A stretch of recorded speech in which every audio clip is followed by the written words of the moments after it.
to retain the heavyweight championship of the world. Next up, Seth Rollins and Bron Breakker will go one-on-one at Backlash. We have Bron Breakker return from injury at WrestleMania. He called Seth Rollins his match against Gunther. And I'll say this, again, this was a built-in story over the last few months.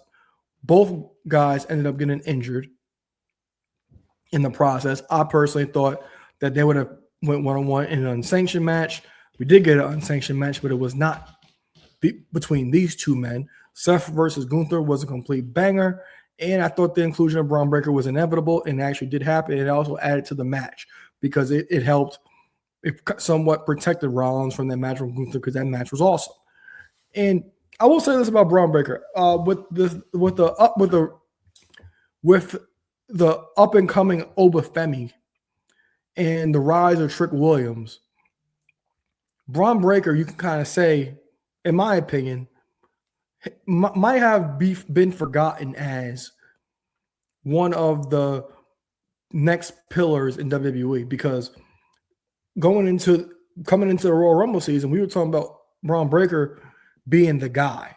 Like, he is going to be the one to beat Roman Reigns at SummerSlam and be the new face of the company. That's what we were talking about.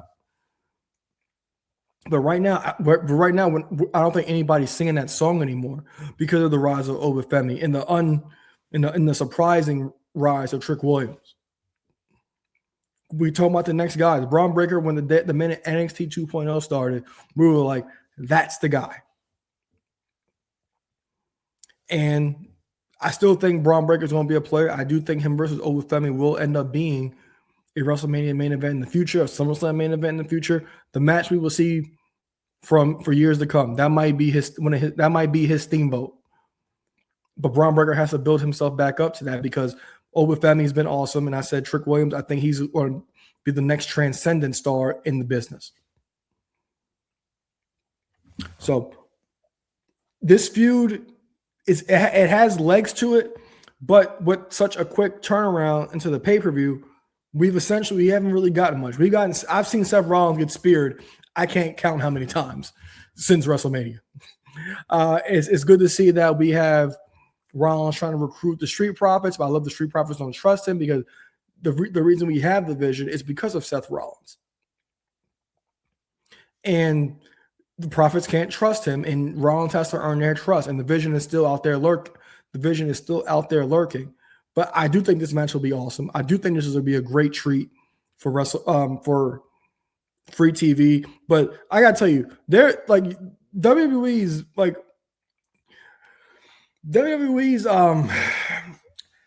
let me try the right word. They're trying to sell you to buy ESPN Unlimited, and I don't blame them for putting this match on there because this is a match that you use to sell something. But the nonsense, you get 3 matches after the first 2 matches. Come on. Exactly. Come on, bro. Really. For real. 3 matches after that. So you're paying $30 for 3 matches.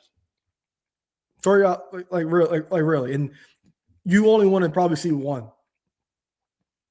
Honestly. But back to the match. I think the match is going to be fantastic. I really do. I think these two will have great chemistry. I thought it was great to see Bron Breakker really cut a promo, because he cut the promo on Rollins a few weeks ago saying, you would come out here and cut the same promo. Me and Bronson Reed would just sit there and watch. Well, he did the same thing every single week. It was great hearing Bron Breakker talk, go face to face with the top guy, and I enjoyed every second of that. And I was quickly reminded that Bron Breakker is going to be a player in this company for years to come. But on this night, I think we're going to get Rollins win. I think the Street Profits end up trusting Rollins and helping him win this match, because you already know that Logan Paul and the rest of the division are going to get involved. So I think Bron Breakker eventually wins the feud, but in this match in particular, I'm going with Seth Rollins to defeat Bron Breakker.